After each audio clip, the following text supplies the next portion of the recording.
C'est l'histoire d'une guerre. Une guerre qui dure depuis plus de 50 ans, non pas sur un champ de bataille, mais dans les usines et dans le ciel. D'un côté un empire américain, Boeing. De l'autre une alliance européenne, Airbus. C'est sans doute la plus grande rivalité industrielle de notre époque, et elle a un impact direct sur la façon dont on voyage aujourd'hui. Alors mettons tout de suite les cartes sur table. Qui sont les deux belligérants?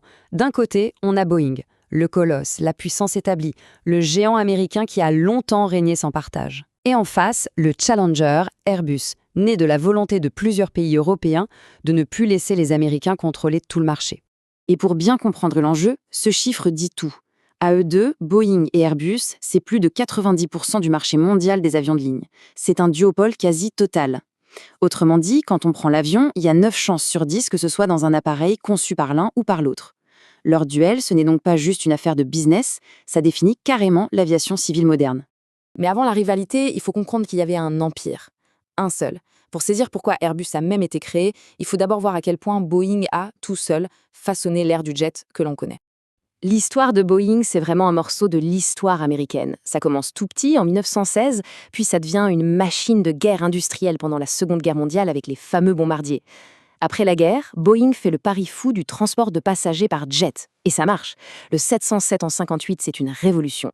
Et puis, en 69, c'est le couronnement, le 747, le jumbo jet. Plus qu'un avion, c'était un symbole de la puissance américaine, une véritable cathédrale volante. Boeing dominait le monde. Et c'est justement face à cette suprématie, presque arrogante, que les Européens se sont dit « ça suffit ». La naissance d'Airbus, ce n'est pas juste un projet commercial, non.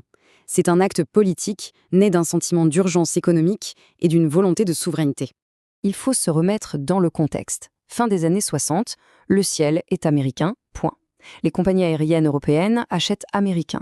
Les dollars européens filent aux États-Unis et les emplois avec. Pour les gouvernements français, allemands et britanniques, la situation n'est plus tenable. Ils décident de s'unir pour frapper un grand coup.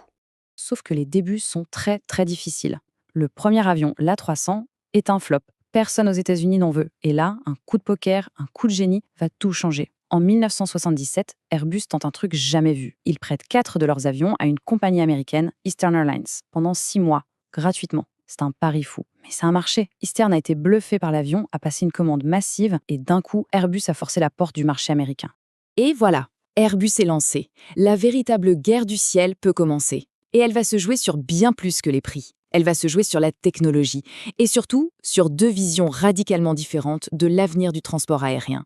Le premier grand affrontement a lieu en 1988 avec l'A320. C'est une révolution. Airbus introduit les commandes de vol électriques, le fly-by-wire. Pour faire simple, le pilote ne contrôle plus directement l'avion, il donne une intention à un ordinateur qui exécute la manœuvre de la façon la plus sûre et efficace possible. Chez Boeing, c'est un choc culturel. On est convaincu qu'un vrai pilote doit sentir son avion, qu'il doit y avoir un lien mécanique. Mais les compagnies aériennes, elles, adorent l'A320. Il consomme moins, il est plus moderne, les commandes explosent. Au début des années 2000, c'est le moment de vérité. Chacun doit parier des milliards sur sa vision du futur. Airbus mise tout sur le modèle des hubs, avec des aéroports géants qui redistribuent les passagers. Pour ça, ils construisent l'A380, un monstre des airs. Boeing, à l'inverse, parie sur le point-à-point. Des vols directs entre des villes plus petites, avec des avions plus petits mais ultra efficients. Ce sera le 798 Dreamliner. Et c'est Boeing qui a eu raison. L'A380 était un avion magnifique, mais il est arrivé trop tard. Le 798, lui, a cartonné. Et puis, l'histoire bascule. On entre maintenant dans le chapitre le plus sombre de cette saga. Un moment où la pression de la rivalité, mais aussi, et c'est crucial, un changement de culture chez Boeing qui a commencé à faire passer les profits avant les ingénieurs, vont conduire à la pire crise de son histoire. Pour rattraper son retard sur la 320 Neo, la version modernisée de la 320, Boeing décide d'agir vite, trop vite. Ils modernisent leur avion Star, le 737, et le nomment 737 MAX. Mais les nouveaux moteurs, plus gros, changent l'équilibre de l'avion. Pour corriger ça, ils ajoutent en douce un petit logiciel, le MCAS. Sauf que ce logiciel était profondément défaillant, il pouvait prendre le contrôle de l'avion à cause d'un seul capteur défectueux, et surtout, on n'a pas jugé utile de vraiment former les pilotes à son existence. La suite est une tragédie absolue. En octobre 2018, un premier crash en Indonésie. 5 mois plus tard, en mars 2019, un deuxième en Éthiopie. Même avion, même scénario catastrophe. La confiance est rompue. Dans une décision sans précédent, la totalité de la flotte mondiale de 737 MAX est interdite de vol.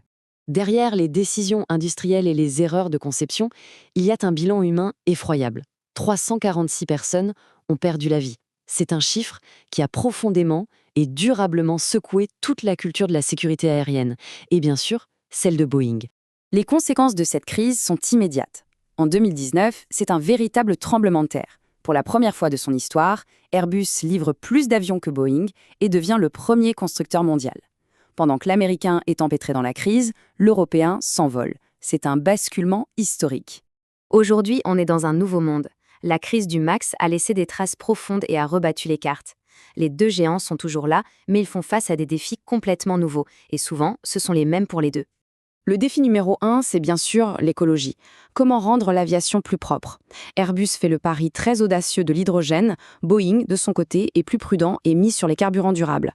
Et en même temps, tous les deux rament pour produire assez d'avions, avec des problèmes de qualité qui reviennent souvent hanter Boeing et des carnets de commandes qui débordent chez Airbus. Alors, on en arrive à la question finale. Après 50 ans de face-à-face, est-ce que cette guerre du ciel entre juste deux acteurs touche à sa fin? Est-ce que le match est terminé? Eh bien, peut-être que la question n'est plus la bonne. Parce que le vrai sujet, ce n'est peut-être plus de savoir qui de Boeing ou d'Airbus va gagner. Le vrai sujet, c'est qui sera le troisième. Et tous les regards se tournent vers la Chine et son constructeur national, Comac, qui arrive avec des moyens quasi illimités. La guerre du ciel est donc très loin d'être finie. Elle ne fait que